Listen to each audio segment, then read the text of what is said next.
All right, chapter 238, The Performance. The evening was serene and beautiful. A few thin vapors floated lazily through the blue arch, the hue of which was deliciously mellowed by the golden light of the sun. It was about 7 o'clock, and the principal inmates of Ravensworth Hall were collected in the drawing-room. Adeline, pale, emaciated, and careworn, was reclining upon the sofa, and near her sat Eliza Sidney. The nurse was walking up and down the apartment with the infant heir in her arms. Gilbert Vernon was standing outside the window on a spacious balcony, around which were placed green wooden boxes and garden pots containing shrubs and early flowers. "The evening is very beautiful," said Eliza in a low tone to Adeline. "Will you not walk with me through the park? The nurse shall accompany us, and the child shall be well wrapped up. But indeed there are no dangers to fear, for the earth is parched with the heat of the day." "I feel incapable of any energy," answered Adeline mournfully, very mournfully. "Never have my spirits been so depressed as they are this evening. Methinks that a presentiment of evil near at hand weighs upon my soul. Oh, when will this dread state of suspense terminate? For 5 long weeks has it now lasted." "Hush, lady, speak lower," interrupted Eliza. "Mr. Vernon might suddenly enter from the balcony." "Ah, my dear friend," returned Adeline, "do I not suffer a fearful penalty for my crimes? But human nature cannot endure this doubt, this appalling uncertainty any longer. What does he mean? What can be his plans?" "Would that we were indeed able to read them," said Eliza earnestly. "But the term of this strange drama must speedily arrive," she continued, sinking her voice to a scarcely audible whisper, as she leant over the unhappy lady whom she thus addressed. "Vernon does not remain here from motives of pleasure. He has not abandoned his project." "Yet wherefore should he appear so affectionate towards the child?" asked Adeline. "When he first took my sweet Ferdinand in his arms, oh, how I trembled lest he should strangle him in his embrace, and had not a look from you reassured me, I should have shrieked with terror. But now I scarcely entertain a fear when I see my brother-in-law fondle my child. Tell me, dear friend, how must I account for this altered state of feelings?" "Habit has taught you to subdue your alarms in this respect," replied Eliza Sidney. "Your brother-in-law has gradually devoted more and more of his attention to your dear Ferdinand, and as he never seeks to take him, or even to approach him, save with your consent, you are to some extent thrown off your guard. Then, as a mother, you are naturally inclined to think better of that man, since he has thus seemed to manifest an affection for his nephew. But be not deceived, lady, his soul is deep and designing. Think you that he cares for a babe not yet 10 weeks old? Oh, no, it is not probable. And when he talks in a hypocritical tone of his lamented brother's child, and expresses those apparent earnest hopes that the heir of Ravensworth may eventually prove an honor to the noble house to which he belongs, and to the ancient name which he bears, ah, be not deceived by him, lady. I implore you, he means nothing that is good. He is playing a part, the true object of which I cannot fathom." "Oh, think not that I am deceived by him, dear friend," answered Lady Ravensworth. "Think not that my suspicions relative to him are hushed. No, no, else wherefore would I complain of this cruel suspense? There are times indeed when I could throw myself at his feet, implore him to quit these walls, and beg upon my knees for mercy towards my child. Does this show that I have forgotten all those circumstances which have led us to look upon him with an abhorrence that we have alike had so much difficulty to conceal?" "I am aware of all you must suffer," answered Eliza with a profound sigh, for she deeply pitied the wretched but criminal woman. "Still it is for your child's sake that I have tutored you to play this game of hypocrisy, that I have induced you and compelled myself to endure the society of one who is loathsome to us both, and that we have even condescended to veil beneath smiles our consciousness of his character and atrocious designs. This has been the sum of our hypocrisy, and how venial it is. And now that all my plans are so nearly matured, with the exception of the return of my messenger from Beirut—" "And on his return?" said Adeline anxiously. "Have I not assured you that the moment which places in my hands the conclusive proofs of Vernon's guilt, the only link wanting to complete the chain—" Eliza Sidney was suddenly interrupted by an exclamation which came from the lips of Gilbert Vernon. She rose and hastened to the window. "Here is a troop of poor fellows who doubtless endeavor to earn an honest penny by their agility and skill," said Vernon, "and in a country where mendicity is a crime, even such a livelihood as theirs is honorably gained." Had not Eliza Sidney's curiosity been at the moment attracted by the strange appearance of the corps of mountebanks, to whom Vernon alluded, and who were advancing towards the hall, she would have been struck with surprise at the emanation of such generous sentiment from so cold-hearted, austere, and aristocratic a person as he. But her attention was for the time directed towards 6 persons, 5 of whom were clad in the light manner in which mountebanks appear at country fairs, and even not unfrequently in the streets of London. They wore flesh-colored stockings, nankin breeches, and jackets of variegated colors, as if, in respect to this latter article of their apparel, they attempted to vie with the peculiar costume of world-renowned harlequin. The sixth was dressed in a common garb and wore a hideous mask. One of the jugglers carried an enormous drum slung behind his back, and had a set of Pandean pipes tucked in his neckcloth beneath his chin, and another was laden with a wicker basket. The man who was dressed in the common garb and wore a mask bore a long rod with a net twisted round it upon his shoulder. A fourth carried 2 stout stakes, and the remaining 2 were empty-handed, although it was evident by their dress that they took no small share in the performances which itinerant mountebanks and conjurers of this kind are in the habit of exhibiting. We must observe, in respect to the man who wore the mask, and who was, as the reader knows, Morcar, that beneath his ample straw hat and over the edges of the mask projected huge bushes of reddish-yellow hair which seemed as if they had once belonged to a doormat. He walked a little apart from the others in company with the man who carried the stakes. "These conjurers evidently contemplated an exhibition upon the lawn before the windows," said Eliza Sidney, as the men drew near the house. "I will send them out some money, and request them to retire, as such performances are not suitable to a spot where mourning is still worn for the deceased lord." "That were a pity, Miss Beaufort," returned Vernon. "These poor creatures have their feelings as well as performers on the boards of our national theatres, and I am sure you possess too good a heart to wound them. No, let them remain, and if you can induce her ladyship to witness their sport from the balcony, she might be cheered for the moment."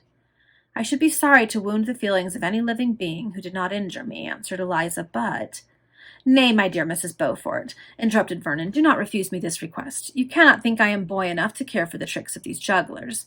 But I am well aware, setting aside any consideration on their behalf, that the most trivial and frivolous amusement will often produce a favorable impression upon the spirits. Let Lady Ravensworth come to the window."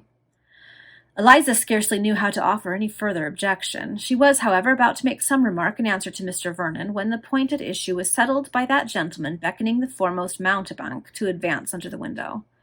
"Now, my good fellow," he exclaimed, looking over the parapet of the balcony and tossing the man a sovereign, "let us see how well you can amuse us." "Thank ye, sir," cried the man, receiving the money in his straw hat. "We'll do our best, and you may depend upon it, sir." He then returned to his companions, who had stationed themselves at a short distance on the lawn. The mountebanks forthwith commenced their preparations. The wicker basket was placed upon the ground, and its contents were speedily disposed in a manner to suit the performances. A long rope was tied to 2 trees of about 20 yards distance from each other.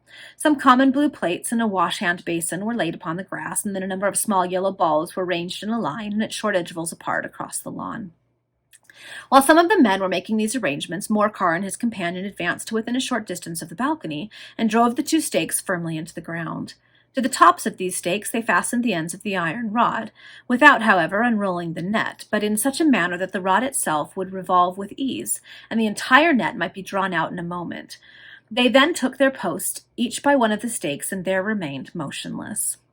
In the meantime, the man with the drum and the mouth-organ had commenced his instrumental harmony, such as it was, and at the sound the servants of the hall flocked from their offices to the steps of the entrance, well pleased to observe that the monotony of their existence in a dwelling where no company was now received was about to be broken by even the performances of a few wandering mountebanks. In the drawing-room, Vernon was still stationed at the balcony, and the nurse, holding the sleeping child in her arms, had approached the open window outside of which Vernon was thus standing. Eliza Sidney had returned to the side of Lady Ravensworth, to whom she mentioned the presence of the mountebanks and the encouragement which they had received from Mr. Vernon. "Does he suppose that my spirits can possibly be elevated by a buffoonery of this nature?" said Adeline, her lip curling with contemptuous hauteur. "Besides, such a proceeding is most indecent, most indelicate, on the very spot where a funeral so lately passed."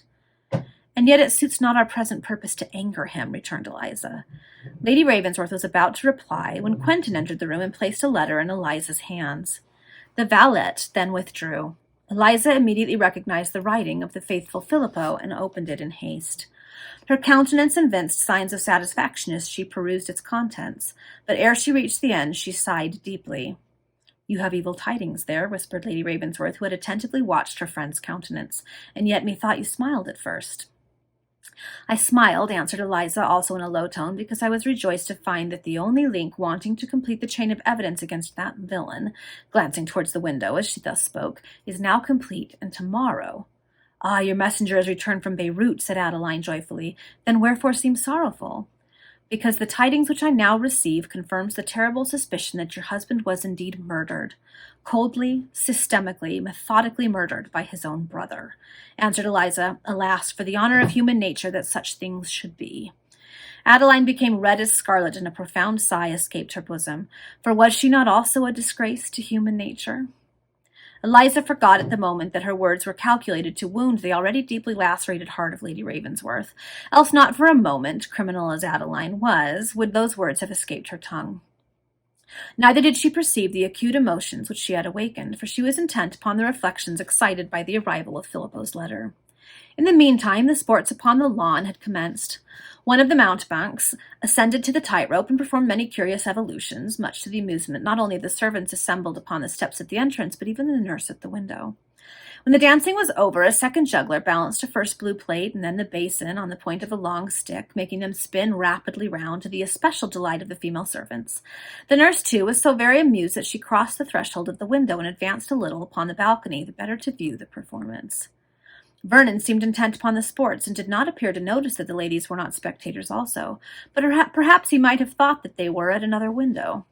And all this while Morcar, with his mask and bushy yellow hair, and his assistant, Mike, were stationed each by one of the stakes to which the net was fixed. From time to time Vernon had looked over the balcony at these two men, whose presence there seemed somewhat to annoy him, and when the exhibition of the plates and basin was over, he leant forward, explaining, "Well, my good fellows, when does your turn come?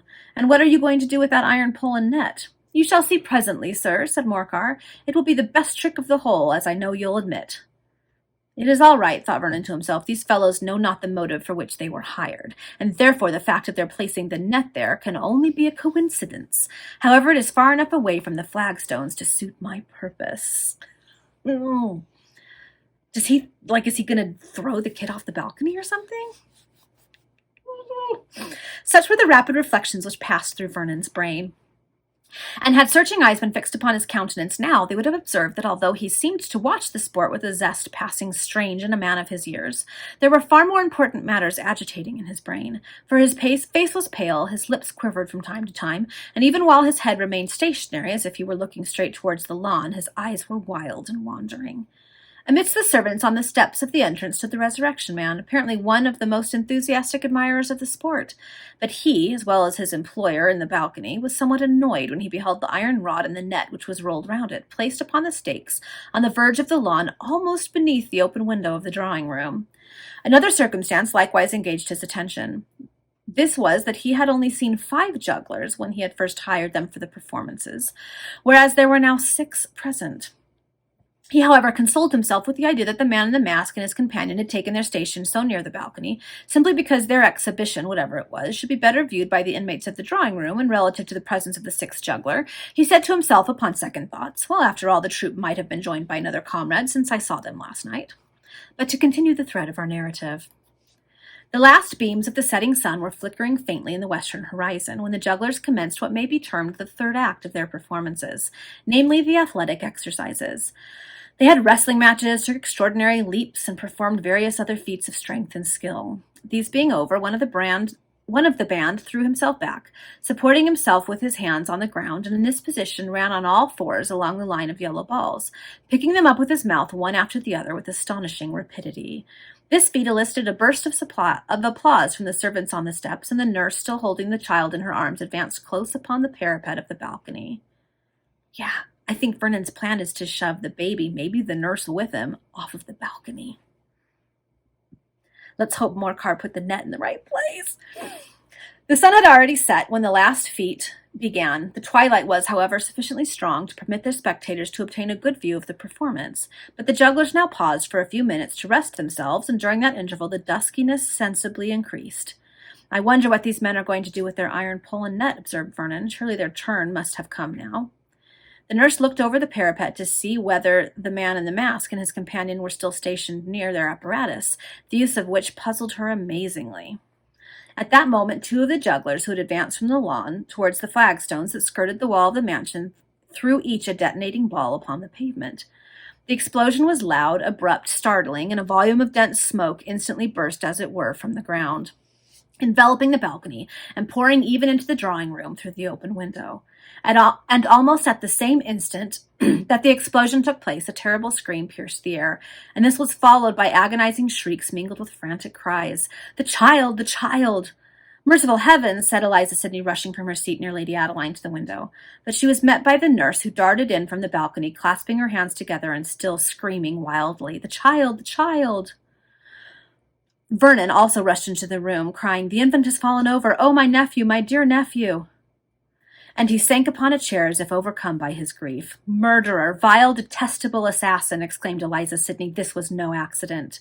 Madam, cried Vernon, starting from his seat, recall these words, or I will not answer for my passion. No, I dare you, monster murderer that you are, said Eliza, as she forced the nurse, who was raving violently, to a sofa. At that moment, shouts of delight were heard from below, and loud cries of saved, saved, reached all the inmates of the drawing-room, save Lady Ravensworth, who had fainted the instant the first wild scream of the nurse had struck her ears like a death omen. Saved, saved, repeated the nurse, catching at the joyous sound, and now becoming hysterical with the effect of the revulsion of emotion thereby produced. Oh, if it indeed be true, cried Eliza Sydney, darting towards the balcony, but it was now too dark to distinguish anything that was passing below. Her suspense did not, however, endure many moments longer, for the door of the drawing-room was suddenly thrown open, and the man in the mask rushed in, crying, Saved! Saved!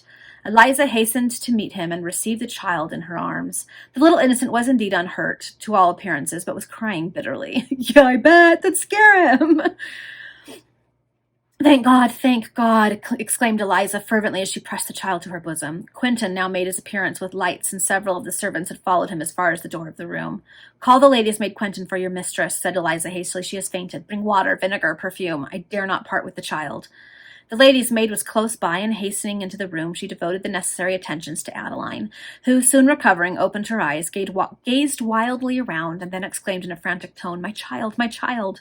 He is safe, he is unharmed, dear lady, said Eliza Sydney, advancing towards the sofa with the babe in her arms. Give him to me only, for I am his mother, and I will protect him, cried Adeline in a shrieking tone. Then, receiving the infant from her friend, she clasped it with frantic fondness to her bosom. In the meantime, although this scene occupied but a few minutes, Gilbert Vernon had sunk upon a chair like one intoxicated. A film came over his eyes, his brain reeled, and he could not accurately distinguish what was passing around him. Amidst the sudden chaos into which his ideas were plunged, one thought was alone clear, defined, and unobscured, and this was that the child was saved. The moment Eliza Sydney had consigned the heir of Ravensworth to the arms of his mother, she said in a hasty whisper to Quentin, Secure Anthony Tidkins without delay and order the carriage immediately. The valet quitted the room, and Eliza then advanced towards Gilbert Vernon, exclaiming in a loud tone, Arrest this villain, hold him, keep him safely till the officers of justice can be sent for. He murdered his brother, and ere now he has sought to murder that innocent babe. As these words, uttered with terrible emphasis, fell upon the ears of the servants, a cry of horror and execration burst from their lips, and Vernon, starting up, exclaimed, Who accuses me? Wretches, you dare not say that I did such deeds. But the next moment he was pinioned by a pair of powerful arms, for Morcar, who had hastily thrown off his mask and wig, was prepared to secure the guilty man. Release me, villain, cried Vernon, struggling ferociously, but without avail, for some of the male domestics of the household now assisted Morcar to retain him. You shall suffer for this outrage. You shall pay dearly for your conduct. Who dares accuse me of an attempt on that child's life? I, answered Eliza Sydney boldly. And I also, echoed Morcar. Yes, and I too, murderous wretch, exclaimed the nurse, stepping forward. This is absurd, ridiculous, cried Vernon, ceasing to struggle and sinking back into the chair. You all know how I loved my nephew, how I fondled the dear infant, and you cannot suppose— I recollect it all now, said the nurse vehemently. The sudden explosion of those fireworks frightened me dreadfully, and I loosened my hold on the child. But if I was standing before my God, I could declare with truth that the babe was at that very moment pushed from my arms. Oh, yes, I remember it all. A second burst of indignation on the part of the servant struck terror to the heart of the guilty wretch, who writhed upon his chair, while the workings of his ashy-pale countenance, the convulsive movements of his lips, and the wild rolling of his eyes were terrible. Nevertheless, he mustered up courage sufficient to explain. That woman speaks falsely. She dropped the child, and she would throw the blame on me. She speaks truly, vile, black-hearted man, cried Eliza, and now learn that the sole object of my presence in this mansion has been to frustrate your diabolical plots, which for weeks have been known to me. You, said Vernon, quailing beneath the indignant glance of abhorrence which the royal widow fixed upon him. Yes, she continued, not only have I remained here to frustrate your plots, which, alas, would have succeeded in destroying the child had not some strange accident, as yet unaccounted for, at least to me, saved the innocent babe from being dashed to pieces upon the stones beneath the balcony, but I have also adopted those measures which will bring all your guilt most terribly home to you. Treacherous, infamous man, I denounce you as the murderer of your brother. "'Tis false," cried Vernon. "It is, alas, too true," returned Eliza. "I have damning proofs against you." "Again I declare it is false," said Gilbert violently. "Let us see," resumed Eliza. "You profess to have arrived from the East a few weeks ago, and yet you have been in England since December or January last. Lady Ravensworth heard your voice in the ruined lodge." "Ridiculous! A mere coincidence, a false impression," exclaimed Vernon. "And your landlady in Stamford Street can prove that you lodged with her for several months," said Eliza. "Monster!" said one of the servants who had hold of him. "All this proves nothing," cried Vernon furiously. "But the tobacco which you sent your brother was poisoned," said Eliza with bitter emphasis. "'Tis false. It has been submitted to tests. The surgeon who attended my brother had it analyzed. All the inmates of the house can speak to this fact. And I also have had it analyzed, and by one who knows. Fire alone can develop its poisonous qualities, and the ablest chemist in England shall shortly test it by means of that process. Even were it the rankest poison known, you cannot show that I sent it to my brother. I deny the charge. I scorn the imputation," cried Gilbert Vernon.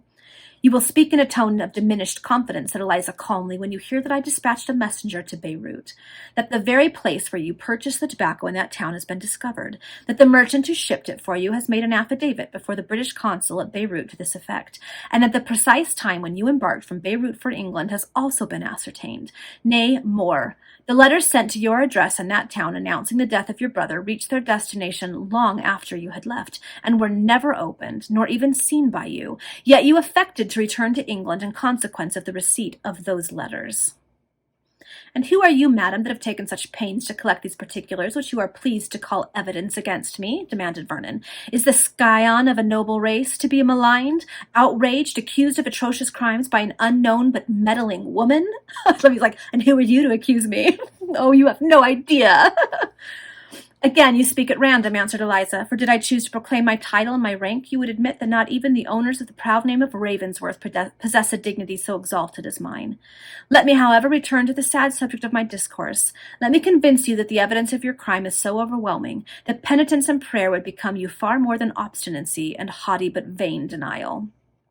For if there be farther proofs of your guilt required, seek them for yourself in those circumstances which induced you to take into your service Anthony Tidkins, the Resurrection Man." Vernon shuddered fearfully as these words fell upon his ears, for it seemed as if a sledgehammer had been suddenly struck upon his brain. "And if farther proofs are really wanting, lady," said Morcar, "it is for me to supply them. This morning I was concealed in the ruins of a cottage at no great distance from the hall, and there my ears were astounded with the damnable plot which this man and his accomplice had received against the life of the infant heir of Ravensworth. Why I did not immediately betray them, why I resolved on counteracting the plot, I will explain on a more fitting occasion, but let me inform you that it was by my device the child was saved. For the instant that the arms of the jugglers were raised to throw the detonating balls upon the ground, the net was unrolled, rapid as lightning, by my companion and myself, and the babe was caught in it as he fell."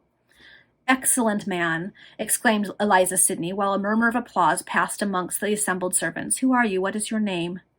"I am one of that wandering group called the Zingarees, madam," was the answer, "and my name is Morcar." "Morcar," echoed Eliza. "Oh, I have heard of you before, often, very often.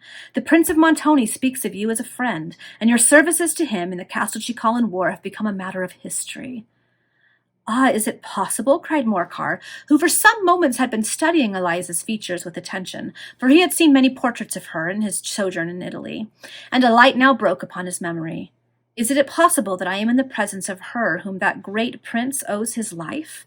Oh, madam, I also have to thank your serene highness, humble as I am, for the safety and freedom which I experienced after the defeat at Ossore."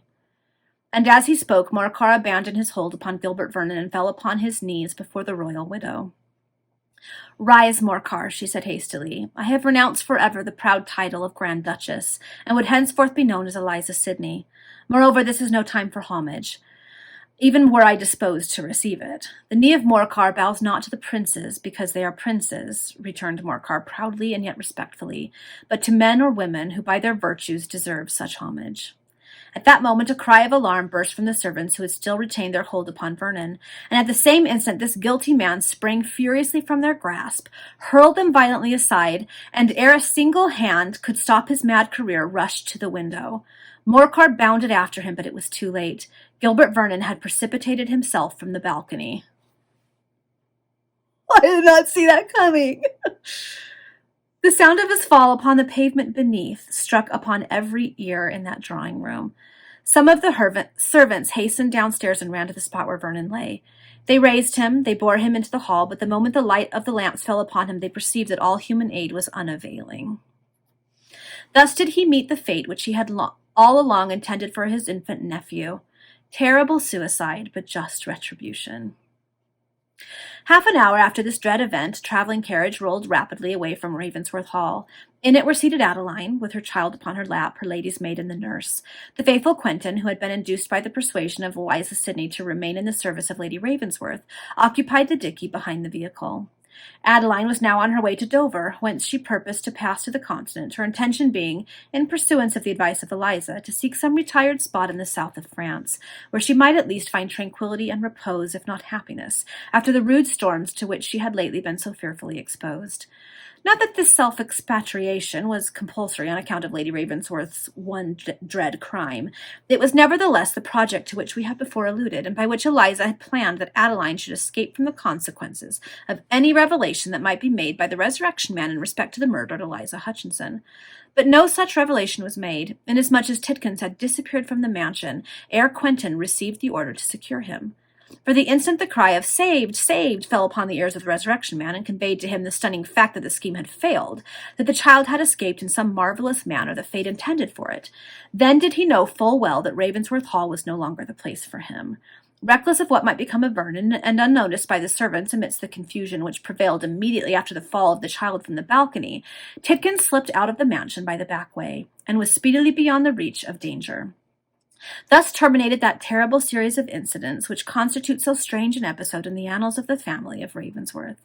But ere Adeline took her departure from the mansion of that noble race whose name she bore, she had learnt with surprise and joy that the excellent friend whom heaven had sent her, and by whose touching language and admirable example her own heart had been brought to a state of sincere and profound penitence, she had learnt, we say, that this noble-hearted woman was one whose brow a diadem had lately graced. We may also observe that Morcar refused the liberal recompense which both Adeline and Eliza proffered him for the most important service which he had rendered in defeating Vernon's plan at a moment when, in spite of all the precautions and the various measures adopted by Eliza, it seemed to touch upon the verge of a success fatal to the existence of the infant heir. Satisfied with the approval of his own conscience, and attended by the blessings of a mother whose child he had saved, Morcar returned with the jugglers to the Three Kings, where he completely satisfied them for the disappointment they had experienced in respect to the wondrous properties of his net, and on the ensuing morning he parted from them to pursue his own way. Eliza Sidney passed the night at Ravensworth Hall, and, after the coroner's inquest had sat next day upon the body of the suicide Vernon, she returned to her peaceful villa at Clapton. Okay, that's the end. They were able to prevent Vernon and the Resurrection Man's plans from being successful. They saved the baby. Adeline and the baby have gone to France, where they're going to stay, I assume, until the baby is old enough to inherit at Ravensworth Hall, and he'll return. They now know that Eliza Sidney was once the Grand Duchess of Castelcicala. Morcar helped save them. We've seen a little bit of him. We know how he's doing. But the Resurrection Man got away, which we all kind of knew he was going to, right? We all kind of knew. Okay, we'll see what happens.